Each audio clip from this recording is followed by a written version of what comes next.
Bathroom साफ करने से हमारी एक्सरसाइज भी हो जाती है, लेकिन बाथरूम साफ करने से थोड़ा टेंशन था।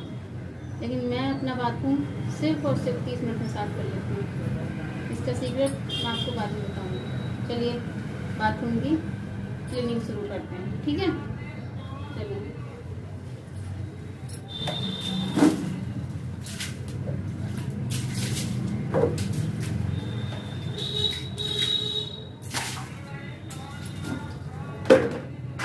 वैसे आप पता नहीं दिख रहा है कैमरा में, मेरा वैसे बाथरूम क्लीन रहता है, देखिए एकदम बिल्कुल टाइल साफ। इसका एक ये भी सीक्रेट है कि मैं अपने बाथरूम को जल्दी जल्दी साफ करती रहती हूँ, इसलिए मुझे ज़्यादा मेहनत करनी नहीं पड़ती बाथरूम साफ करने में।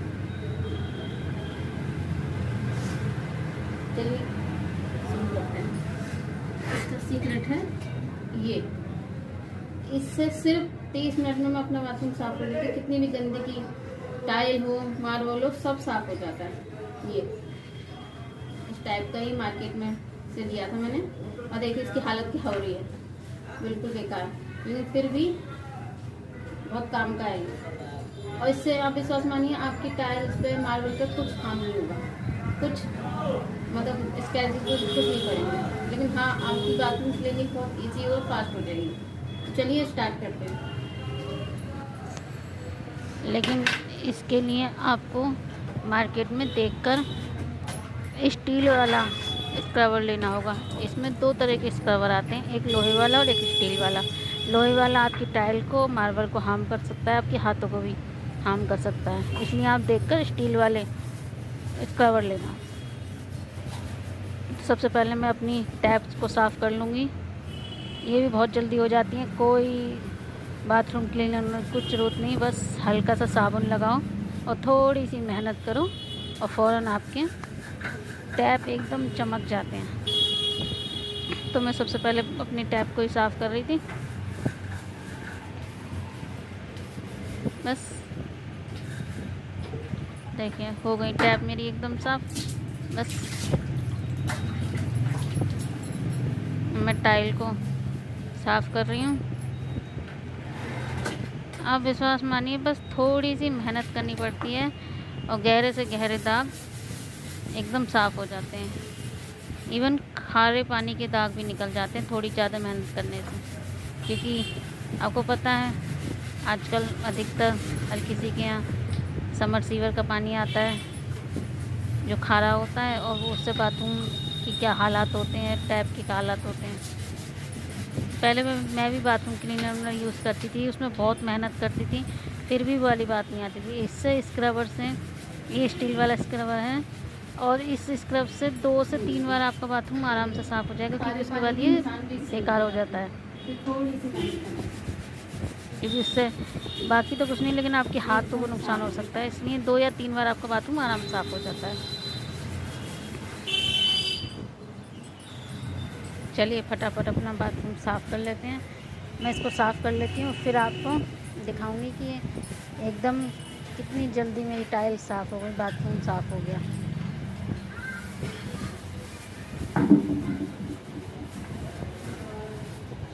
वैसे भी अधिकतर हमारे नीचे की जो टाइल होती हैं वही ज़्यादा गंदी होती हैं, ऊपर की टाइल तो ज़्यादा गंदी होती नहीं है। उसी तरह मेरी भी ऊपर की टाइल एकदम चमकती रहती है, बस नीचे की टाइल ही गंदी होती हैं। इनमें थोड़ी मेहनत करनी पड़ती है, ऊपर की टाइलों में तो कुछ मेहनत करनी पड़ती नहीं है, बस हल्का सा साबुन लगा के स्क्रब लगा के एकदम चमक जाती हैं। जैसे नीचे की टाइल में थोड़ी मेहनत करनी पड़ती है, ज़्यादा मेहनत करनी भी नहीं पड़ती इस स्क्रब से।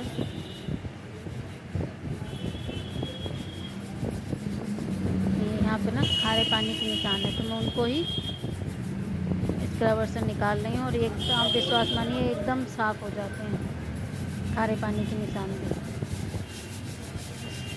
और ये ना मकान रेंटल हाउस है, ये आपको पता ही होगा, मैंने अपनी फर्स्ट ब्लॉग में आप लोग को बताया था, मैं रेंटल हाउस है ये उसमें।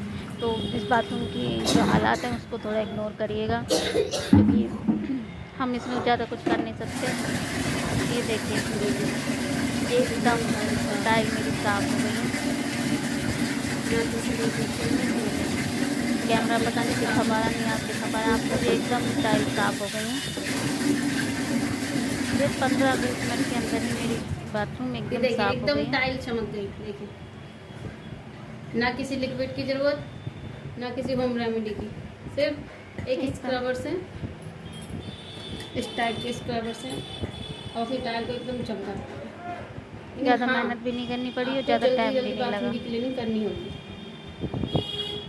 ऐसा नहीं है कि अगर आपको आप मेरा जल्दी नहीं करेंगे फुल तो साफ नहीं करेगा ये, बाथरूम लेकिन हाँ, वीडियो अगर जल्दी देखना है तो करेंगे मुझे कमेंट बहुत करके जरूर जल्दी बताना। आपकी मैं आप लोग के बाथरूम साथ की एक बार क्लीनिंग हो फुल जाएगी, वीडियो, बहुत ईजी हो जाएगी।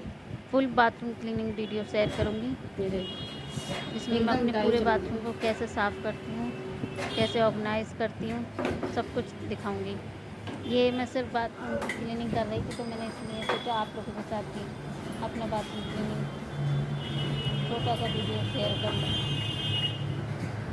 उसके बाद मैं नहाने चली गई थी। चलिए नहाने के बाद आप लोगों से मिलते हैं। ये मैं नहा कर आ गई हूँ, नहा कर आ गई थी, फिर मैं पूजा करने लगी थी। पूजा करने के बाद बाकी काम तो मेरा सारा ही हो गया था, बस नहाने के बाद पूजा करके फिर हम अपने बाकी के काम करेंगे। तो चलिए पहले पूजा कर लेते हैं। पूजा से पहले मैं सबसे पहले अपने पूरे घर में गंगा जल छिड़क लेती हूँ। इससे ये ज़रूरी भी होता है। आप लोग भी मुझे ज़रूर बताइएगा कि क्या आप लोग भी ऐसा करते हैं। मैं तो ऐसा ज़रूर करती हूँ। इधर मेरी पूजा हो गई थी।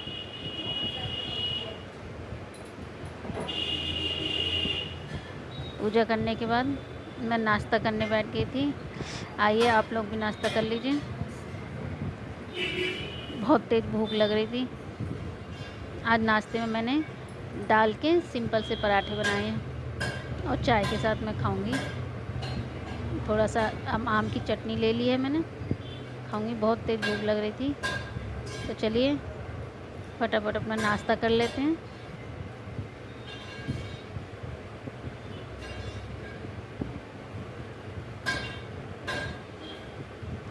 फिर आज हमें जाना है अपनी मम्मी के घर, वहाँ पर भी बहुत सारा काम है, वही करना है। ये देखिए मैं अपनी मम्मी के घर आ गई थी। मम्मी के घर पे भी काम पड़ा रहता है तो मैं आकर वो उसे भी करना होता है, इसलिए मैं फटाफट अपने घर का काम ख़त्म करके मम्मी के घर आ जाती हूँ। क्योंकि रोज़ रोज़ तो आ नहीं पाती, दूसरे तीसरे दिन ही आ पाती हूँ। तो मैं भाई मम्मी के घर आ गई थी कि किचन में बर्तन पड़े थे, मैं बर्तन मांज रही थी। बर्तन मांज के बाकी के काम भी करूँगी, क्योंकि फिर शाम को मुझे अपने घर भी जाना होता है। इसलिए मैं आकर ज़्यादा देर मतलब बैठती उठती नहीं। मम्मी तो कहती हैं बैठ जा, लेकिन मैं ज़्यादा देर नहीं बैठती, क्योंकि फटाफट काम करके फिर आराम से थोड़ी बहुत देर बैठो, मम्मी से बात करो, फिर अपने घर पे जाने का भी टाइम हो जाता है। तो मैं मम्मी से कह रही थी, मैंने कहा मम्मी पहले काम कर लूँ फिर बैठूँगी। तो मैं वही किचन में आ गई थी। ये कुछ बर्तन पड़े थे, मैं उन बर्तनों को साफ़ कर दिया मैंने सारा वो।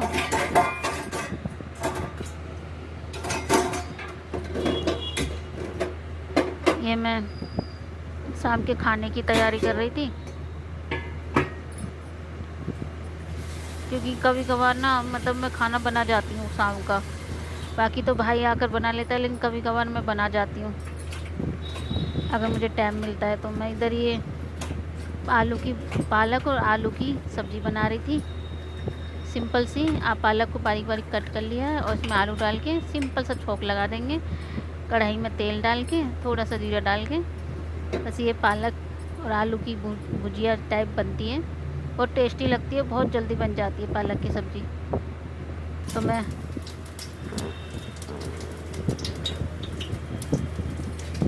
फटाफट उसको छौंक रही थी। छौंकने के लिए मैं प्याज कट कर रही हूँ। मैंने कढ़ाई में तेल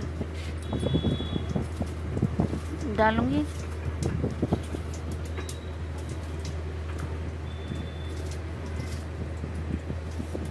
पहले फटाफट प्याज कट कर लेते हैं।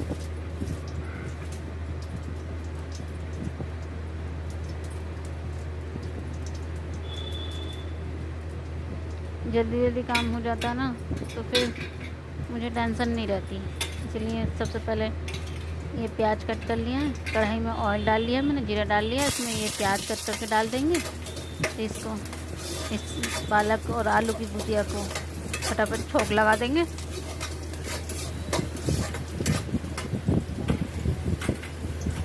5-10 मिनट में हमारी सब्ज़ी बन जाएगी। बहुत जल्दी बन जाती है ये भुजिया की सब्ज़ी, आप पालक और आलू की सब्ज़ी, इसे भुजिया ही कहते हैं। ये हमने इसमें मैं हल्के से मसाले डालूँगी, हल्दी, धनिया पाउडर और नमक बस, क्योंकि मेरी मम्मी लाल मिर्च नहीं खाती हैं, इसलिए बस सिंपल सी भुजिया बनाती है। वैसे बहुत टेस्टी लगती है, इसमें ज़्यादा कुछ डालने की जरूरत भी नहीं होती। हाँ, ये हो सकता है कि आप ठोकते समय ना इसमें लाल मिर्च का तड़का लगाइए, बहुत टेस्टी लगती है ये भुजिया। तो बस मैंने इसमें हल्दी, धनिया पाउडर, नमक डाल दिया और ये थोड़े से टमाटर, आधा टमाटर पड़ा था मैं, तो वो आधा टमाटर भी इसमें डाल दूँगी। थोड़ी सी खट्टी हो जाएगी भुजिया तो थोड़ी ज़्यादा टेस्टी लगती है।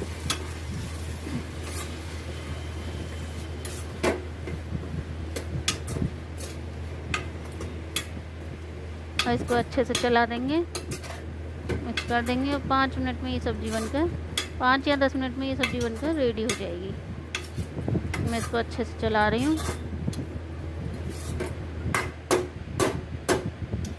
और इसे ढक के हम अपनी सब्ज़ी को रेडी कर लेंगे।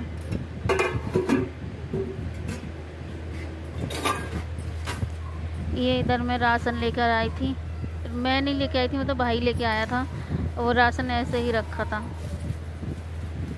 तो मैंने कहा ये राशन भी लौट दूँ हाथों हाथ। तो फिर मैं सब्ज़ी छोंक के फटाफट ये राशन भरने लग गई थी, क्योंकि भाई लेट आएगा, उससे टाइम नहीं मिलेगा, मम्मी के बस की बात है नहीं।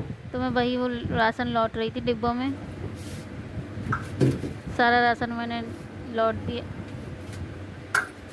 ये इधर मैं फिर अपने घर आ गई थी, मम्मी के घर के काम ख़त्म करके। बाद में वीडियो बनाने का टाइम ही नहीं मिला, हम लोग बात करने लग गए, फिर मैं इधर आ गई, मुझे टाइम नहीं मिला। ये मैं अपने घर आ गई थी, राशन लेके आई थी अपने घर का भी, तो मैं वो लौट के फिर अपने घर शाम के कामों में लग गई थी। ये मैं शाम की झाड़ू लगा रही हूँ, झाड़ू लगा के फिर शाम के खाने की तैयारी करनी होती है, इसलिए फटाफट आकर बिल्कुल भी रेस्ट नहीं करा मैंने मम्मी के घर से। फटाफट अपना भी राशन लेके आई थी, भाई ले आया था, तो मैं अपना भी राशन ले आई थी वो लौट के, और फिर फटाफट मैं अपने घर के कामों में लग गई हूँ। वैसे तो सारे काम करके ही जाती हूँ। ये झाड़ू लगा के ये कपड़े प्रेस करने को पड़े थे, मैंने कहा इन्हें कपड़ों को भी प्रेस कर दूँ। काम तो ख़त्म होने का नाम ही नहीं लेते। ये मैंने सारे कपड़े प्रेस कर दिए थे, ये मैं कपबोर्ड में लगा दूँगी।